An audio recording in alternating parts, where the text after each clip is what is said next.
Absolutely. I think that he was the best of planners. And like I said, if you retrospectively analyze all the times in life you wish you could have changed things, yes, he knew better. And I'm going to have to accept that. When did you conclude that? I guess I always kind of knew. I was atheistic for a while when I was younger.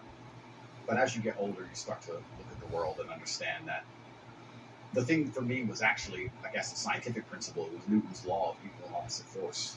If there is evil in the world, and I'd like to think we both agree there certainly is, yes, there has to be an equal and opposite force, which is good. And I would like to think of that as God. Even the idea of God as a notion, even just as a concept, if that idea of God resists evil, then God is real.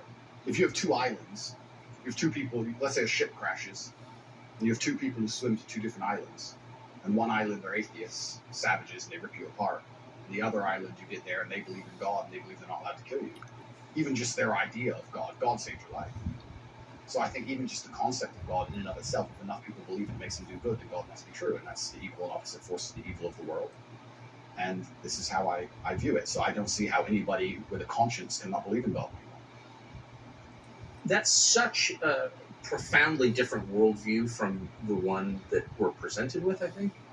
Do you think that's maybe the division in the West between people who see those forces at work and those who don't? I think the West is actually split between people who think and people who don't think at all. Yeah, that's right. I think the people, there's no such thing as these two opposing worldviews. I think people believe there's worldview A and worldview B. I disagree with that. I think there's worldview A, the good guys, which are primarily people who do believe in God, do have parameters, do believe in standards, do believe in self-respect, do know how to say no.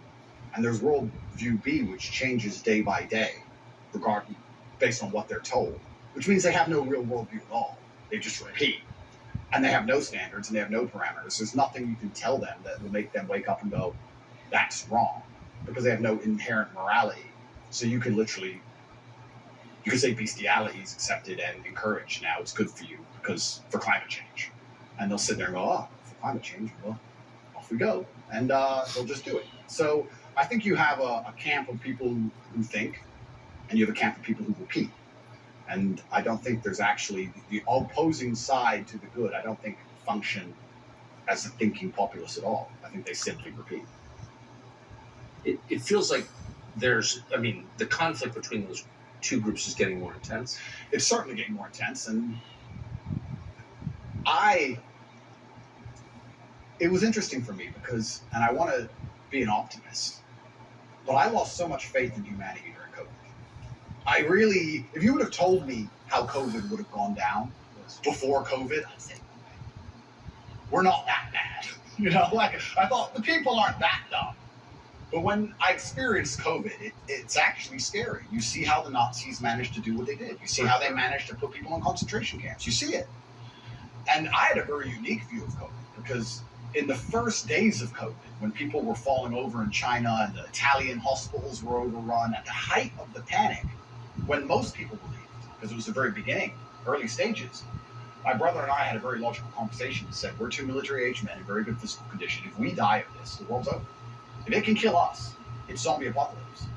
So why are we going to live in fear? So we found the only two countries that were open, which were Sweden and Belarus. We had just been to Belarus. This is before the Ukraine war. We'd just been there. We decided to try Sweden. So for the first 3 months of COVID, during the height of lockdowns, when Florida was closed, when it was absolute, I remember. Yeah, when it was the craziest lockdowns globally, me and Tristan are in Sweden in absolute freedom. They have no restrictions.